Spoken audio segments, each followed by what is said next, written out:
Republicans won't mention that part because they wouldn't be able to wallow in perpetual victimhood. So instead they'll deflect and cry foul and promote criminal, conspiracy theories, anything but acknowledge. What's going on, you guys? Today we have Brian Tyler Cohen destroying Michael Knowles.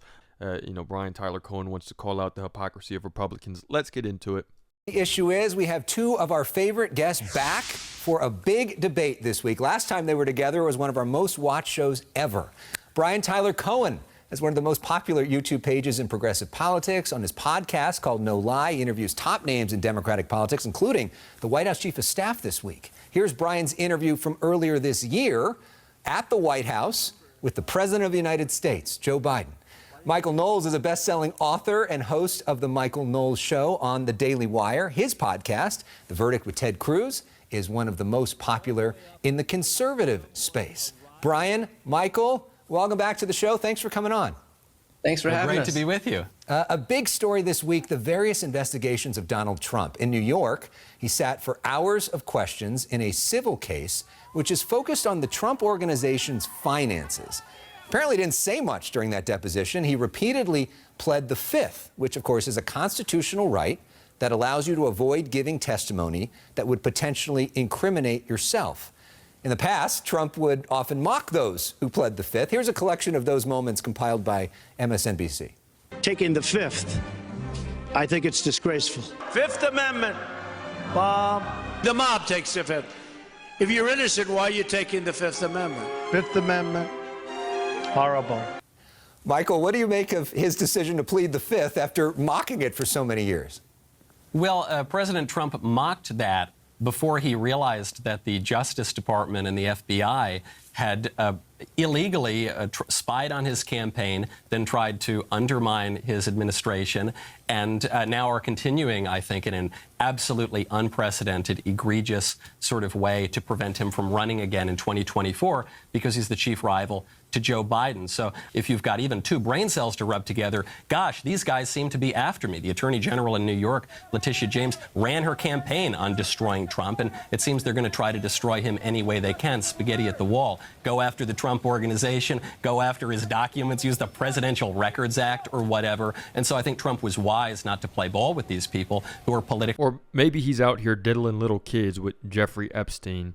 Michael Knowles doesn't understand, why someone would want to plead the Fifth in the first place. Oh, he wants to do this to prove it as a point. Really? Really? Maybe he's guilty and he wants to plead the Fifth. Maybe that's why he's doing it, is because he was out here, getting all of these documents seized, getting everything. As far as Republicans go, thinking that, everybody, they want to take down Trump. They want to do this and that. Do you see now the House is red? Everything is red.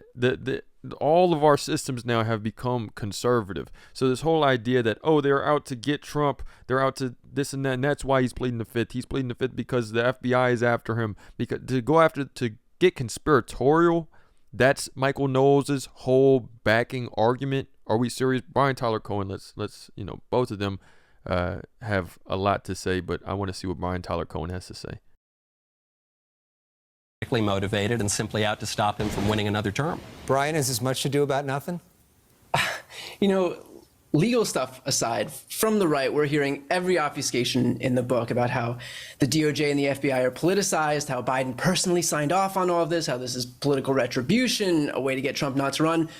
All of it is to distract from the fact that Trump is alleged to have broken the law. He withheld boxes of classified nuclear documents. He, all of everything that he was accused of in the New York AG's probe.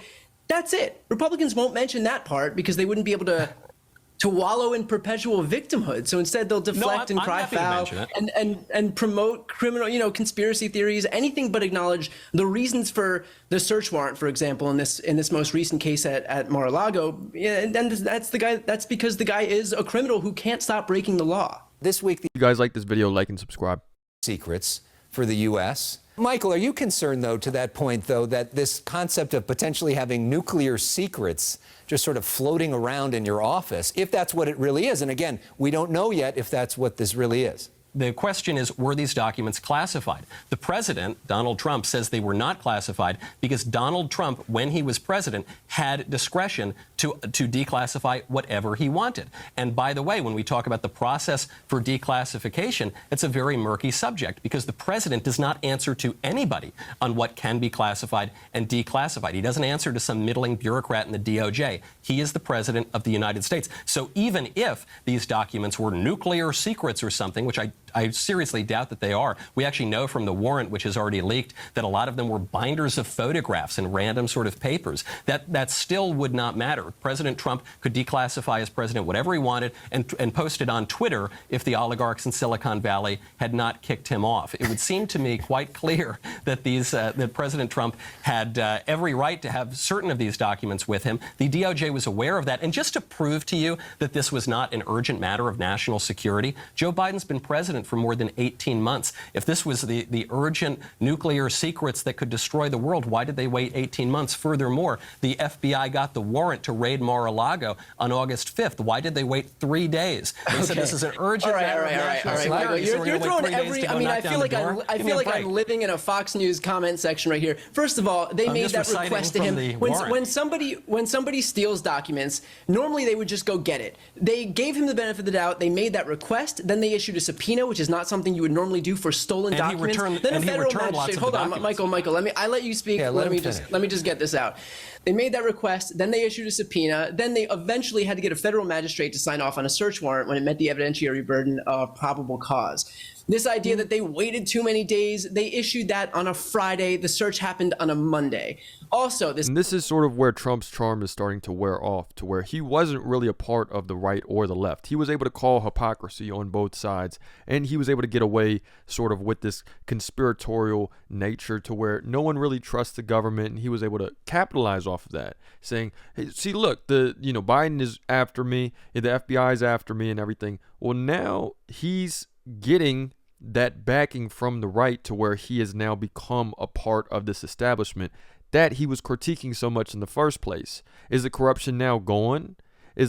Are people going to stop asking about Epstein now? Like, what is going on with the corruption, quote unquote corruption, that Trump is calling out? Is he draining the swamps? It doesn't look like it at all. It looks like he, again, is now participating in the corruption. It looks like he's been corrupted himself. So I do feel that his charm is going to wear off sooner or later, of where he is above the system. Now he's very much a part of it, and we can see him working very much a part of the system.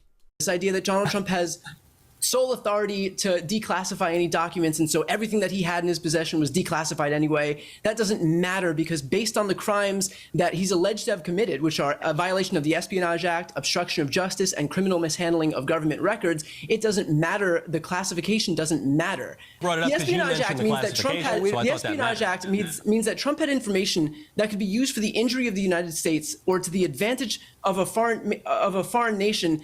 I couldn't even begin to imagine the meltdown that you would be having if Barack Obama took nuclear documents home with him or was being investigated for any of these things. I would charge you to look into your camera, Michael, and tell me that if you swapped out Donald Trump for Barack Obama or Hillary Clinton in the exact same scenario, that you would be making all of these excuses.